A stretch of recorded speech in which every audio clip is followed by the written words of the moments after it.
পুরনো শাড়ি দিয়ে যে এত সুন্দর একটা গাউন বানানো যায় সেটা এই ভিডিও না দেখলে বুঝতেই পারবেন না। সো হ্যালো গাইস, আসসালামু আলাইকুম, welcome to our channel Reshmi's creative world. কেমন আছেন সবাই? আমি অনেক ভালো আছি। তো আজকে আমি এটাই শেয়ার করবো যে পুরনো মায়ের শাড়ি দিয়ে যে আমি কিভাবে এত সুন্দর একটা ড্রেস বানালাম আর কিভাবে কাটিং করলাম, সেলাই করলাম, সম্পূর্ণ A to Z ভিডিও থাকবে আজকের এই ভিডিওতে। চলো তাহলে শুরু করি। 3, 2, 1. সো ফার্স্টে আমি আমার আম্মুর সেই পুরনো শাড়িটা নিয়ে নিয়েছি। এখন সেটার আঁচলের পার্টটা আমি আলাদা করে নিব। এই আঁচলের পার্টটা আমি স্লিভসে ইউজ করব।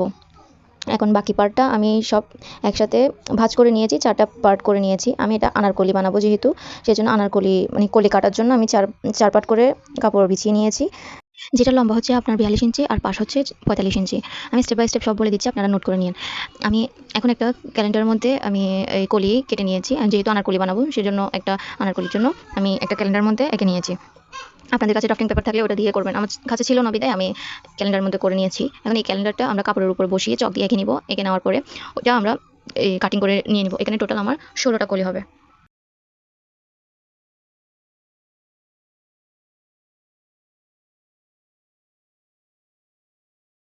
আমাদের 16টা কলি কাটা শেষ। এখানে আমরা 8টা কলি সামনের পার্টে ইউজ করব আর 8টা কলি ব্যাক পার্টে ইউজ করব। সামনের পার্ট যেহেতু ফাড়া থাকবে, ফ্রন্ট ওপেন থাকবে, সেজন্য 4টা আলাদা আলাদা কলি আর পেছনেরটা 8টা সব একসাথে অ্যাটাচ করব। আমরা যে কাপড়টা হাতার জন্য রেখে দিয়েছিলাম আঁচলের পার্ট, ওটা দিয়ে আমি হাতাটা কাটিং করে নিয়েছি আমার মাপ অনুযায়ী। আপনারাও সেম আপনাদের মাপ অনুযায়ী করে নেবেন। এখন আমরা কলিগুলো সব একসাথে অ্যাটাচ করে নেব, একটার উপরে একটা রেখে স্টিচ করে নেব।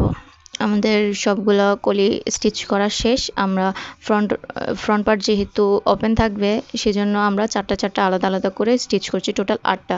ব্যাক পার্টের সবগুলা পার্ট একসাথে স্টিচ করা হবে। এখানে যদি উঁচু নিচু থাকে ওটা সমান করে কাটিং করে নেব।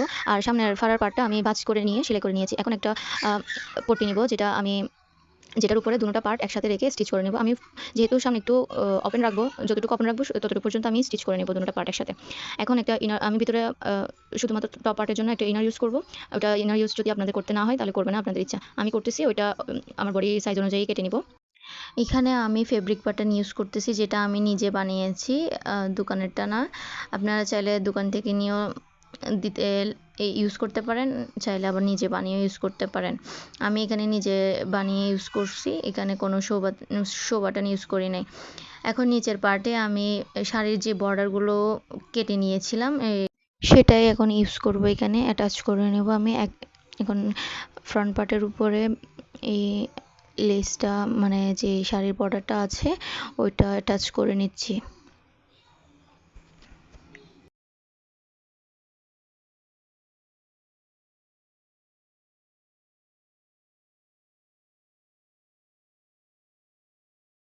আমার শাড়ির বর্ডারে অ্যাটাচ করা শেষ। এখন এটার উপরে আমি একটা চাপ সেলাই দিয়ে নিব। এটা দিলে মূলত দেখতে সুন্দর লাগে, যেহেতু বসে থাকে। আপনারা চাইলে স্কিপ করতে পারেন, তবে আমি আমার সবগুলো লেস যেগুলোতে লেস অ্যাটাচ করি সবগুলোতে এই চাপ সেলাইটা ইউজ করি। আচ্ছা যাই হোক, এখন আমাদের বর্ডার দুটোটা অ্যাটাচ করা শেষ। আমি এখানে বর্ডার টোটাল 3টা ইউজ করছি, আরেকটা অ্যাটাচ করা বাকি আছে। আমি সবগুলা বর্ডার অ্যাটাচ করে নিয়েছি, এখানে টোটাল 3টা বর্ডার।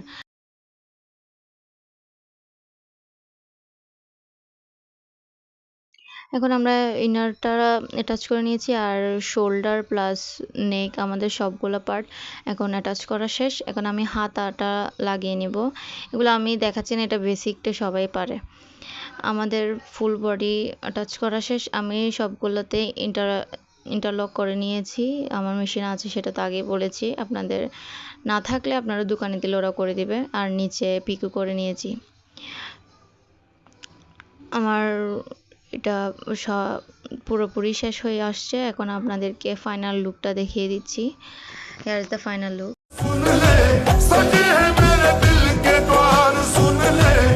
हो गया है तुमसे प्यार, सुन ले प्यार भी बेशुमार, सुन ले दुनिया रुसे तू न रुसी, दुनिया रुसे तू न रुसी, तीनों है कसम मेरा हुआ है करम।